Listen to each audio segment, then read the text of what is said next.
DJ, of course, has a home run here. First of all, he came in like coming into a tennis set, you know, with a 5-0 lead, and he is serving, as we saw from his first vote. Then I don't have that kind of cash on me that you are asking me to forward to plug all left atrial appendages in the world. And I really don't know what bad things I can say about you. I mean, what can I say about DJ? Like you're ready, well, you're lacking logical thinking and you're not ready for prime time. That's probably what I could come up with.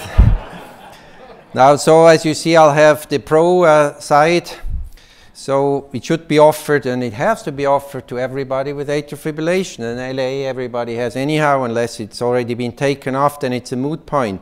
And the maths are very simple, and it's been said several times this morning. If you have a atrial fibrillation, you have 17% risk of having a clot, and of those 70%, the vast majority is in the left atrial appendage. Take that left atrial appendage away. Simple math, it's no longer worth or even defendable to do oral anticoagulation because the side effects will outweigh the potential benefit. And it's a procedure that's not new. It has stood the test of time. This is the world's first patient who got the simple approach of LAA closure, no anesthesia, no echo guidance. It was a butcher, so that was already an indication a bit far-fetched. He had atrial fibrillation, no problems with warfarin, except that he was a butcher, and knives and the warfarin do not go along well. And this is the 1-year follow-up of this pacifier principal occlusion with an Amplatzer device in 2002. And ever since he's been happy, never touched warfarin or anything alike, has been in atrial fibrillation every second of his life, and it works. And we all know it started 14 years ago. Then this was this Amplatzer idea. The next thing was the Watchman. Then some Greek device was added, and the Amplatzer came with a dedicated device, and we now have last kid on the block, the Wavecrest. Doesn't probably matter which one you use. It's kind of a principal approach to atrial fibrillation stroke prevention. And DJ showed these data, and these data actually force us to offer left atrial appendage closure to everybody, because those patients were all comers. They all could take warfarin. Half of them were randomized to take it, and you can see that there was an all-cause mortality benefit. It takes some time because people bleed every year if they are on warfarin at a certain percentage, and this takes time to show the difference to those who do not take those anticoagulants. Now you may say that's the Watchman. We're talking here about ACP, but we put the Postulos 1,000 patient registry data pertaining to mortality on this graph. You see it's completely covering, so doesn't seem to be a device thing. It is a thing of what kind of approach you're taking. And when you see that, and it's mortality, it's a preventive procedure reducing mortality. I mean, that's not that many of these we can show up with in interventional cardiology. Then, of course, you might argue now we have NOACs. This was warfarin. This was yesterday.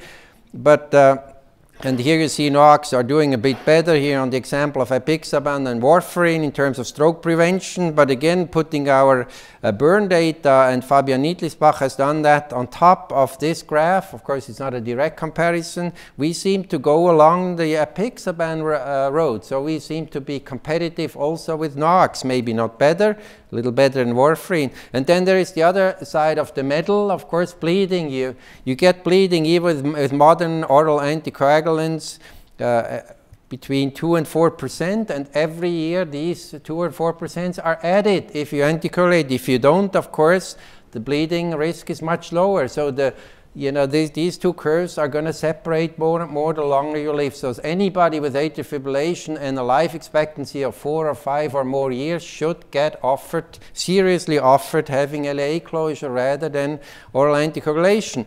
Now, looking at the mortality benefit, of course, not a direct comparison, but it seems to be much larger with LAA closure compared to warfarin than with any of the new oral anticoagulants, which also have some mortality benefit, but to a lesser degree.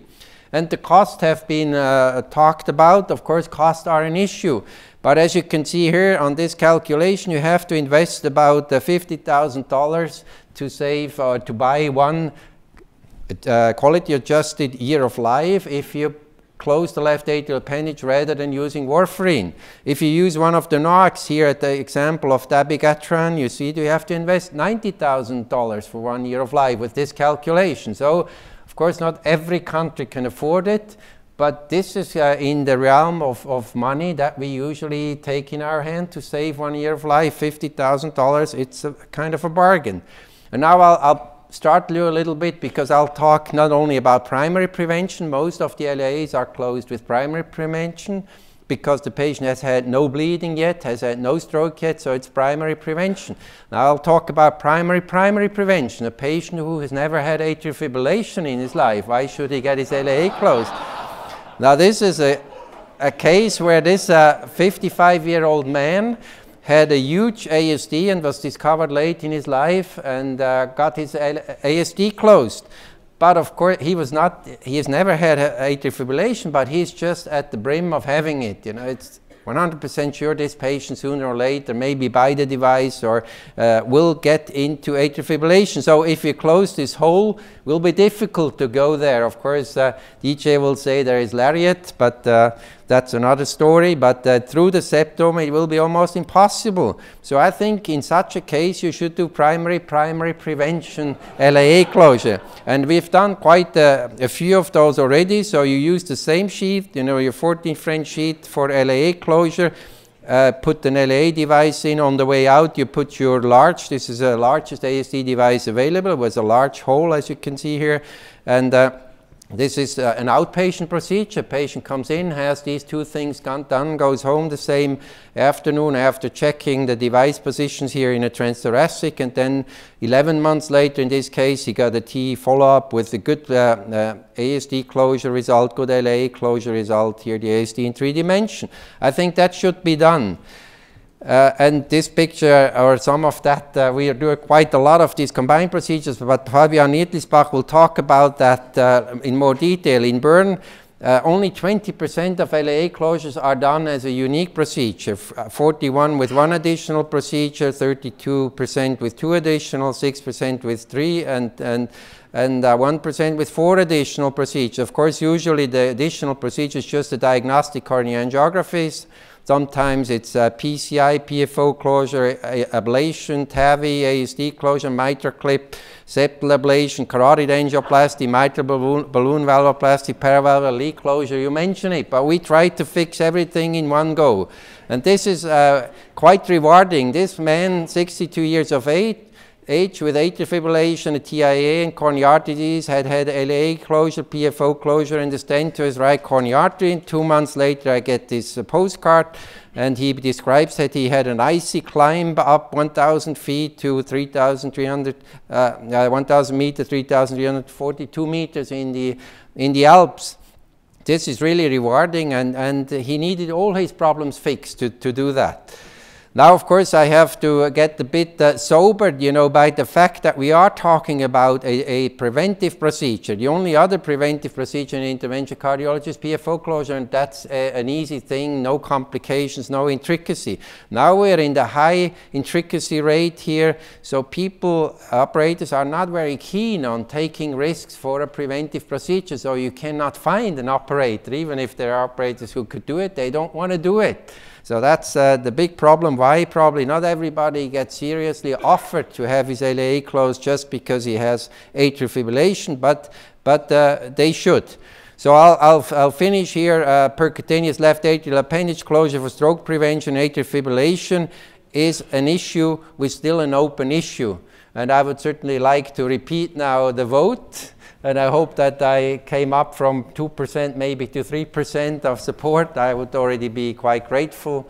So why don't we raise our hands again? Who is after my arguments in favor of offering it to really basically every patient with atrial fibrillation as one of the possible treatment options? The second would be to go with DJ and really restrict it to those who cannot take oral anticoagulation. So we can now put A, B, or C.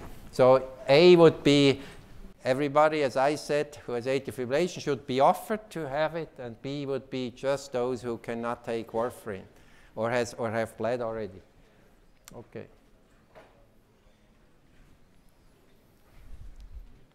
I cannot lose any points, I know that.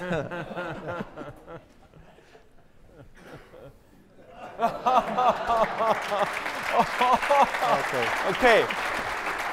Okay, I think this was perfect. I think we